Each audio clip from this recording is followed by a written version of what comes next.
Thank you.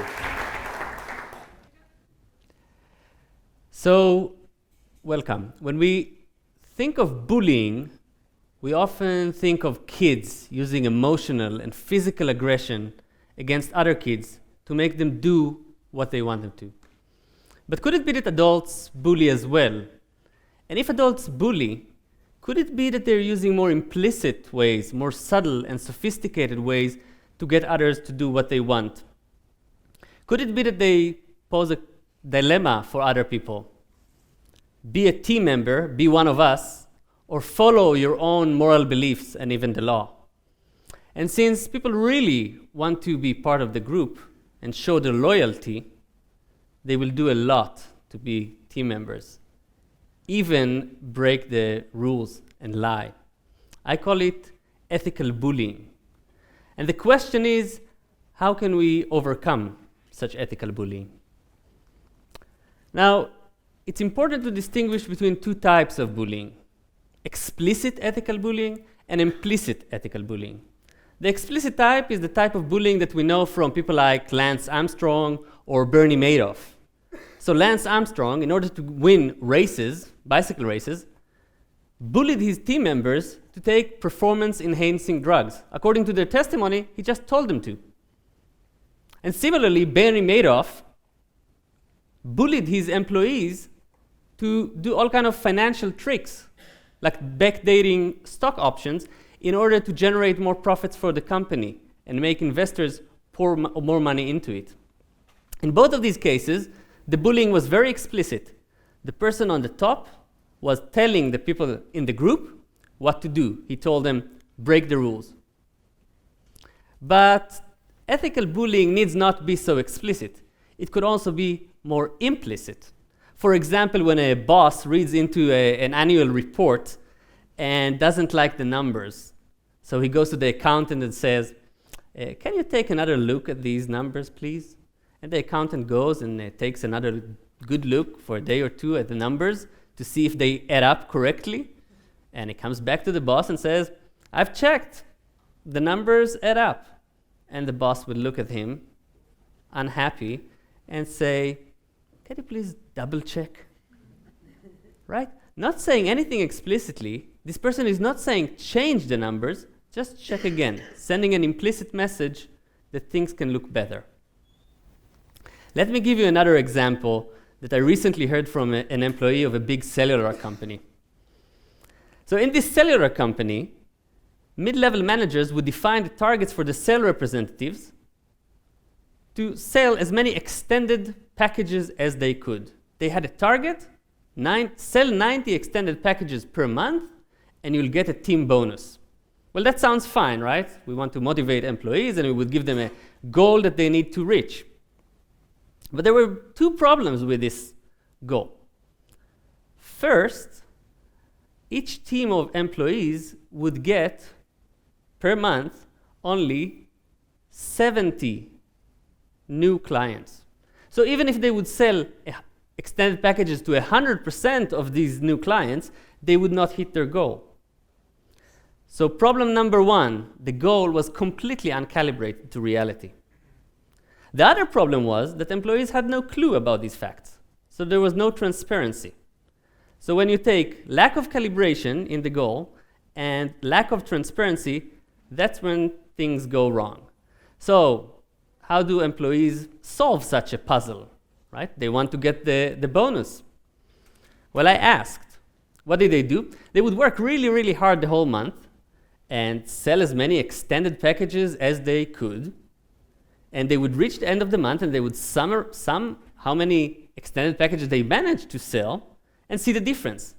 And then they would sign existing clients into these extended packages without letting them know. So if you have a basic package, right, paying a flat fee for your cell phone every month in this company, suddenly you've been signed to a much more expensive package and you don't know about it. And most likely you will not find out, because who checks their cellular phone bill every month when it's a fixed flat rate? And moreover, like for the few that did check and find out, they would call the company and they would get to this manager and they would say, okay, no worry, we'll compensate you somehow. right? So the company would make a lot of profits, undeserving profits, by sending these implicit messages to the sales representative. Hit the target. You can do better than that. You can do better than that. But not knowing that they, in fact, cannot if they do things by the rules. Let me show you how we study implicit ethical bullying in our lab. We bring participants, study participants into the lab, 20 at a time, and we sit them behind computers. And they are paired with another person. They don't know who this partner is, but they know that there is a partner. One is labeled A, the other is called B. We give each one of them a die. A rolls the die and reports the outcome. B learns what A reported rolling, rolls a die as well, and reports the outcome. If both report the same number, they get this value in euros. So if A reported rolling a 5 and B reported rolling a 5 as well, each get 5 euros. If A reported rolling a 1 and B reported rolling a 1 as well, they each get 1 euro. If they report different numbers, they both get nothing. Now we have no clue what participants are really rolling, but we do know statistics. This is what happens if participants are honest. On the x-axis, you would see the 6 possible outcomes that A can have, from 1 to 6. On the y-axis, you see the 6 possible outcomes that B can roll, from 1 to 6. And we ask the computer to generate numbers honestly and plotted these numbers on the screen. You would see that all cells are the same. So the likelihood that A rolled a 2 and B rolled a 3 is just as likely as the much more profitable 6-6 option. Let me show you what happens when 20 real individuals play this game for 20 times. Statistics are not needed. What we see here are many more reports on the diagonal, doubles, being reported, and especially the most profitable 6-6 option. Let me show you how this game develops. So in this situation, we have 2 players. One that can set the stage by rolling high numbers, and the second that can get the job done by reporting a double.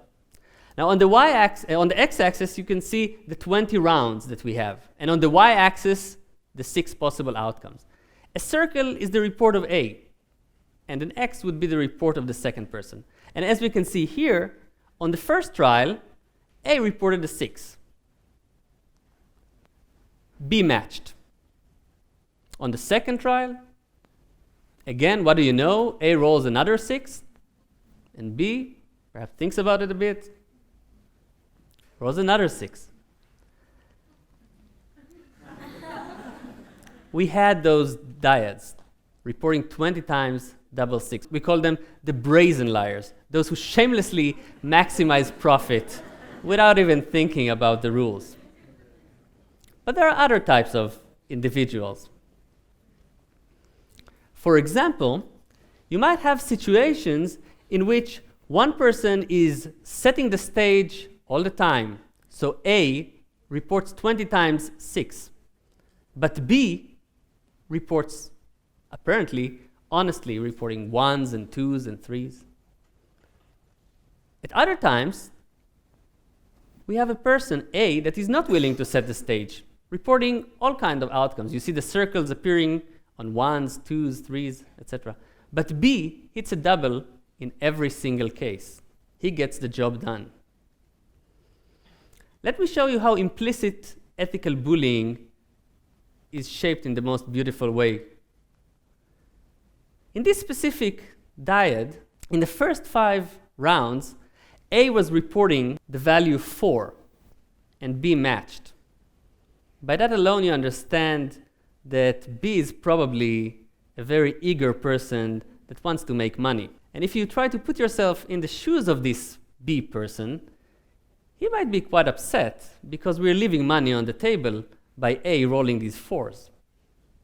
So you can imagine how upset this second person was when on the next round, again, A rolls a 4. What could B do without saying anything explicitly? Well, he can report a 6, sending an implicit signal, you can do better than that. And indeed, on the next round, A improves a bit. He goes to 5. B decides not to push it and match. And in fact, that happened in the rest of the rounds. So what you see here is by sacrificing one round and sending a message to the other person, B was able to push this person to lie more. Let's go back to our example. In this cellular company that we've been talking about, we had a problem with the mid-management that defined an uncalibrated goal. They said to sales representative, please try to sell 90 extended packages per month, knowing that there are only 70 new clients that this team receives, leading to this implicit bullying and leading the sales representative to bend the rules.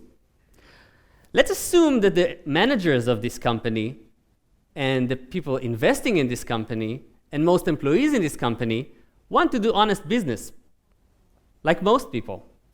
What could be done about it? Well, the key term that I would like to use is calibrated transparency. They can sit down and talk about the facts in a transparent way. Because once they do that, and they say to everyone there are only 70 new clients per month, clearly the defined goal would be uncalibrated. And they could choose a more calibrated goal. For example, sell extended packages to 80% of your new clients. This is a calibrated goal that could be met honestly. It does not require bending ethical rules. Let me finish off by saying that adults, like kids, bully others.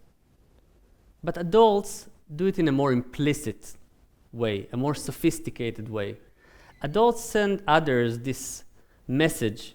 If you want to be a team player, if you want to be one of us, if you want to show your loyalty, you need to do everything, including bending ethical rules and lying.